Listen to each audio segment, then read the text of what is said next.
perkenalkan, nama saya Clarencia dari Universitas Cyber Asia, Prodi Komunikasi kelas KM 302. Hari ini saya membuat video ini untuk memenuhi tugas pendidikan agama tentang ringkasan materi pendidikan agama Buddha. Apa saja yang akan kita bahas? 1.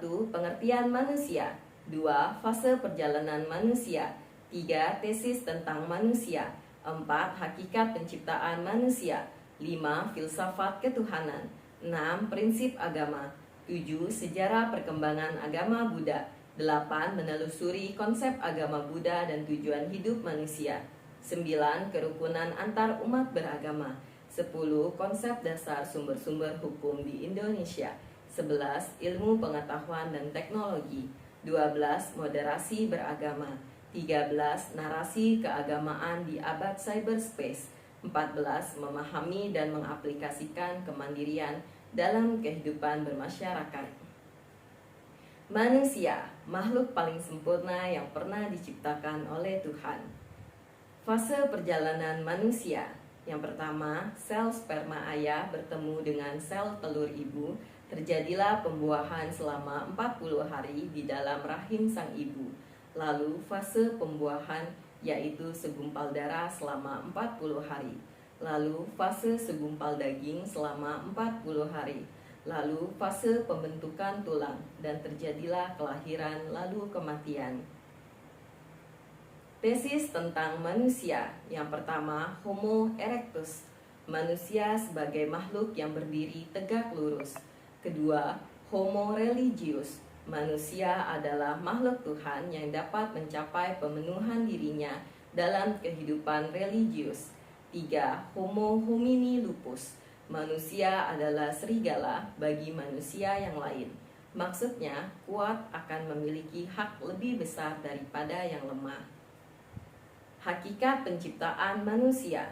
Hakikat penciptaan manusia adalah semata-mata hanya untuk beribadah kepada Tuhan Yang Maha Esa.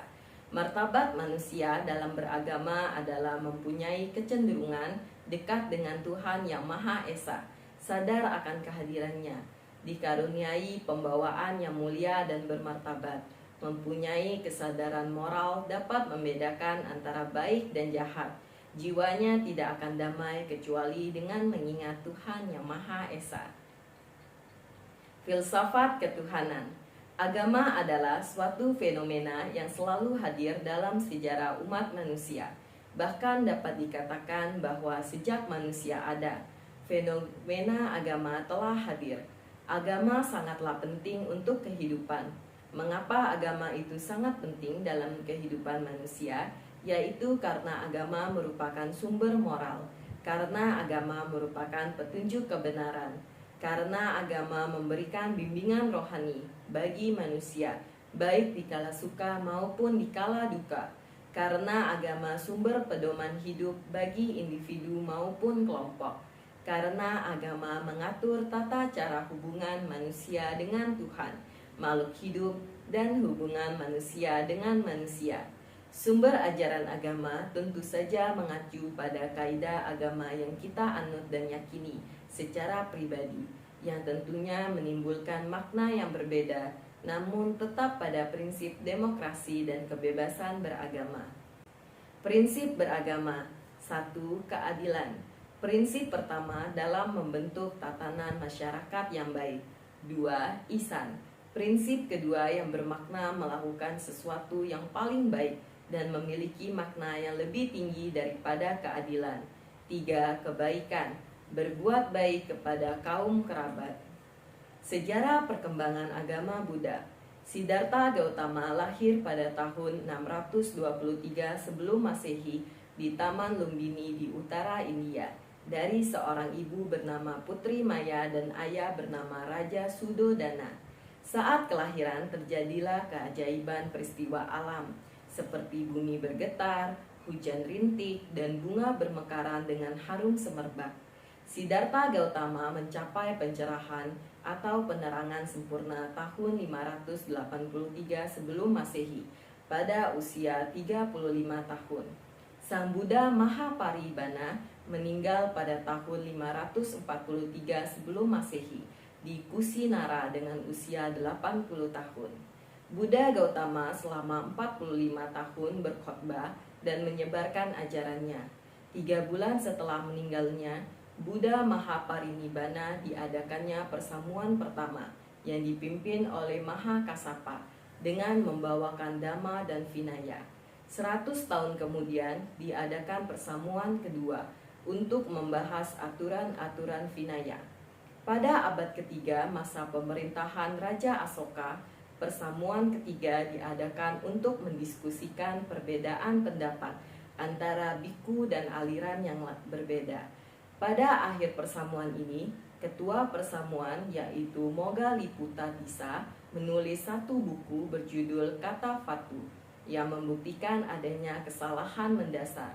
Setelah persamuan ketiga, anak Asoka bernama Biku Mahinda membawa Tipikata beserta penjelasan ke Sri Lanka. 3 mazhab besar agama Buddha adalah Mahayana, Theravada, dan Tantrayana. Menelusuri konsep agama Buddha dan tujuan hidup manusia. Agama Buddha sering juga disebut dengan Buddha Dhamma. Dhamma artinya kesunyataan mutlak, kebenaran mutlak atau hukum abadi. Buddha Dhamma sangat kita perlukan dalam mengarungi hidup di belantara kehidupan dunia ini, karena dapat memberikan pandangan tentang hukum abadi, yaitu hukum alam semesta yang berkondisi dan tidak berkondisi.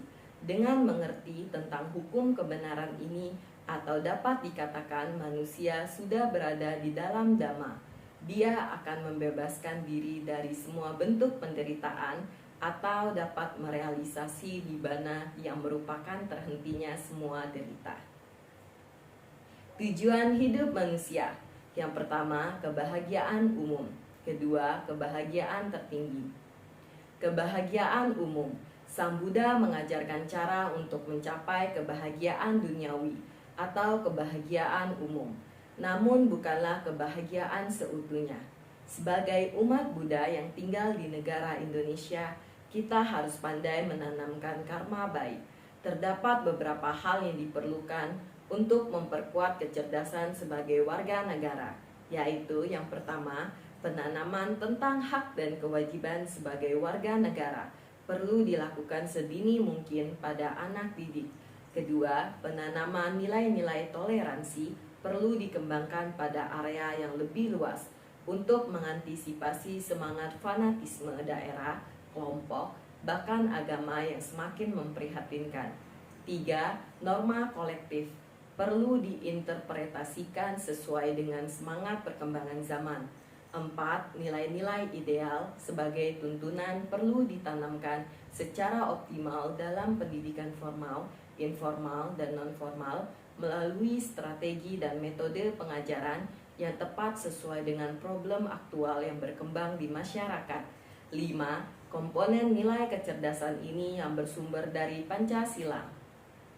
Komponen yang dimaksud adalah kemampuan menghadirkan Tuhan dalam peri kehidupan, berbangsa dan bernegara melalui budi pekerti yang luhur dan saling menghormati antar umat beragama, kemampuan menghargai perbedaan dan pengendalian diri dalam ruang publik melalui komunikasi dan dialog bersandar atas moralitas kemanusiaan universal, kemampuan memprioritaskan kepentingan bangsa dan memiliki semangat pengorbanan yang terbina dari dalam diri setiap warga negara dengan cara menyelaraskan antara kepentingan politik dan kepentingan bangsa. Kemampuan untuk berkomunikasi dengan semangat musyawarah dalam pengambilan keputusan.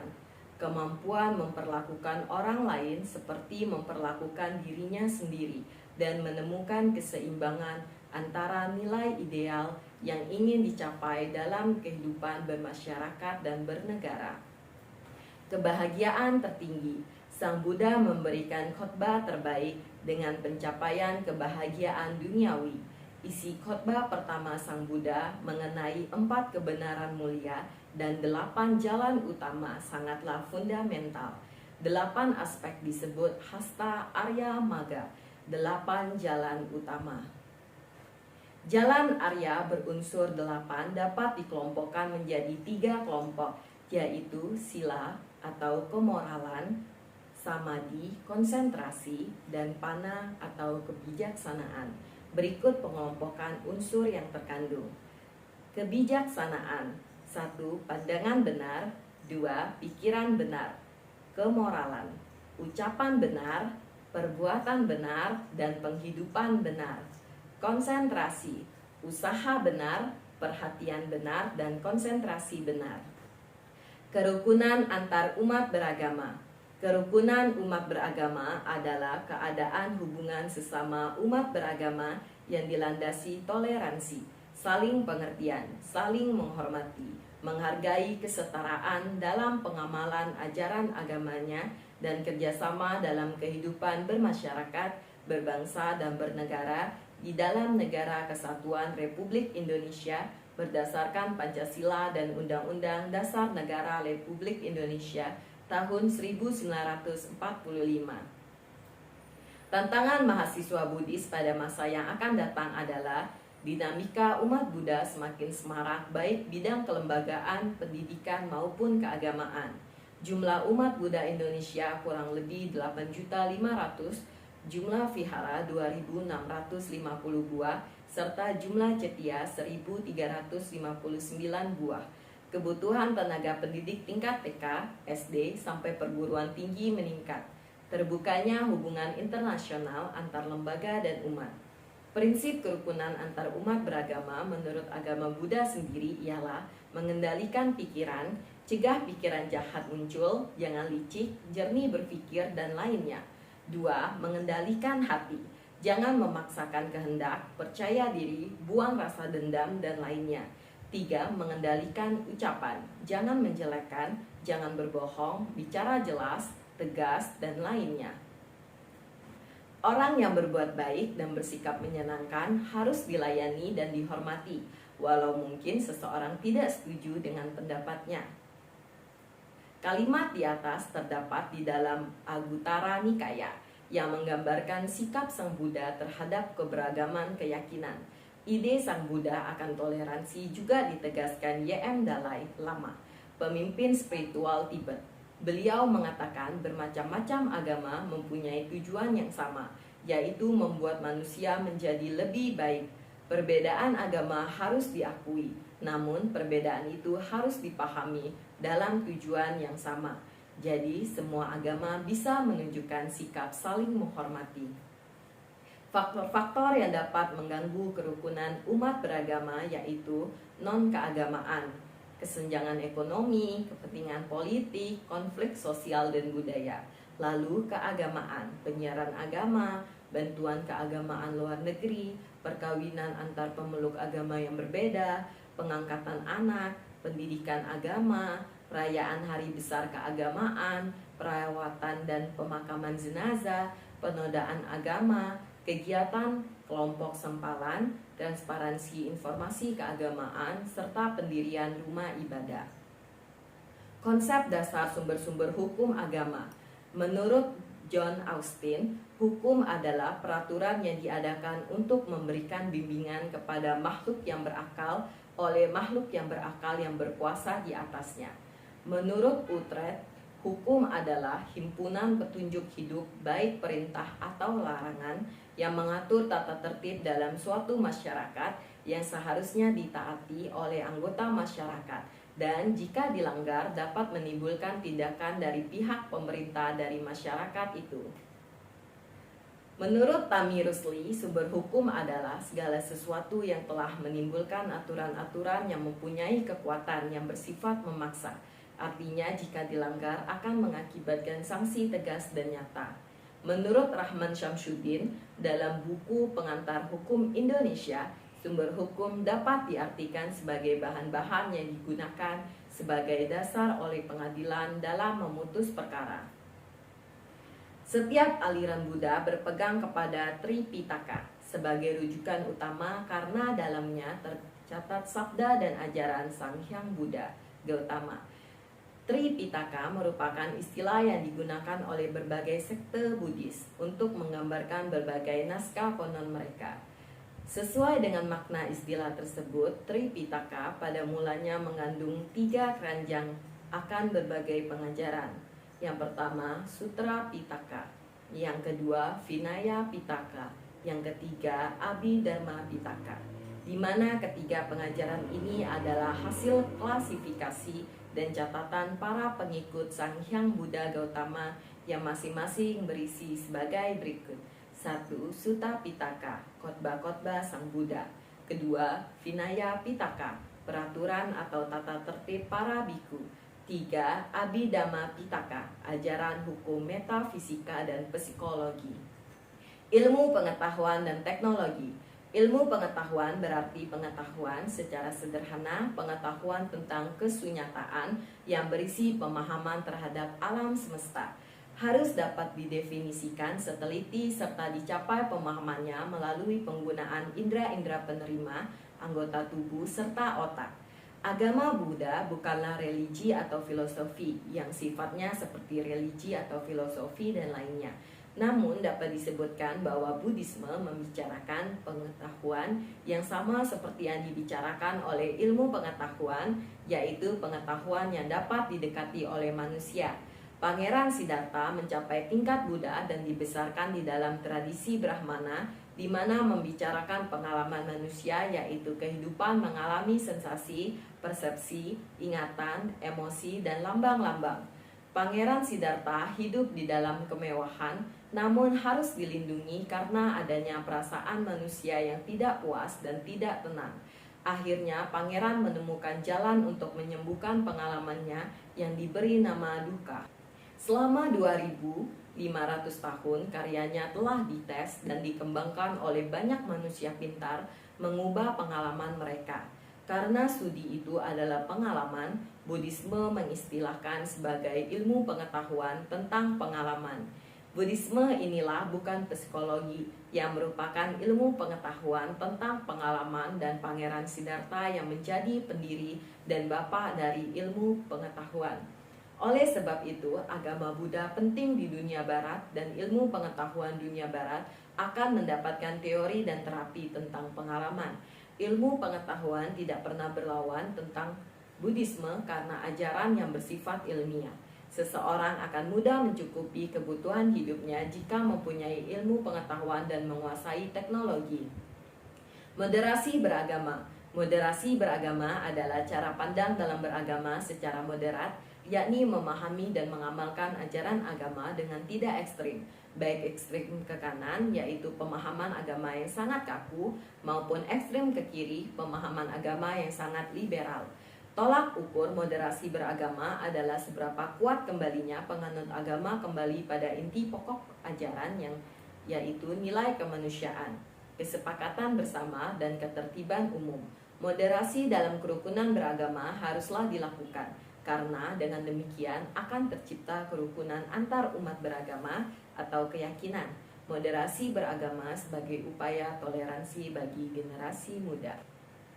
Narasi keagamaan di abad cyberspace. Cyberspace adalah sebuah dunia komunikasi berbasis komputer untuk melipat ruang dan waktu dan menawarkan realitas baru berbentuk virtual. Penyebaran narasi keagamaan dengan mudah diorbitkan dalam hitungan detik yang menyebar dari satu tempat ke tempat lain dan dari satu kanal informasi ke kanal yang lain. Dunia digital saat ini telah memproduksi ide dan gagasan sehingga membentuk sebuah pemikiran yang tertanam dalam pemahaman masyarakat. Narasi keagamaan disediakan seperti menu prasmanan. Memahami dan mengaplikasikan kemandirian dalam kehidupan bermasyarakat. Kemandirian adalah tindakan dari seseorang untuk mencoba memecahkan masalah yang dihadapi tanpa mengharapkan bantuan dari orang lain. Menurut Steinberg, yang dikutip oleh Desmita, bahwa kemandirian berbeda dengan tidak tergantung, karena tidak tergantung merupakan bagian untuk memperoleh kemandirian. Aspek-aspek kemandirian yaitu tanggung jawab, otonomi, inisiatif, dan kontrol diri. Jenis-jenis kemandirian yaitu Satu, kemandirian emosional, yaitu kemandirian yang menyatakan perubahan kedekatan hubungan emosional antar individu. Kedua, kemandirian tingkah laku, yaitu suatu kemampuan untuk membuat keputusan-keputusan tanpa tergantung pada orang lain dan melakukannya secara bertanggung jawab. Tiga, kemandirian nilai, yaitu kemampuan memaknai seperangkat prinsip tentang benar dan salah, dan tentang apa yang penting dan tidak penting. Manfaat memiliki kemandirian terdiri dari mengasah multiple inteligensi, mempertajam analisis, memupuk tanggung jawab, mengembangkan daya tahan mental, meningkatkan keterampilan, memecahkan masalah, mengambil keputusan, berpikir kreatif, berpikir kritis, percaya diri yang kuat, menjadi pembelajaran bagi dirinya sendiri. Sekian dari materi yang saya bahas hari ini. Semoga video ini dapat membantu dan menambah wawasan kita tentang materi pendidikan agama Buddha di Indonesia. Sekian dan terima kasih.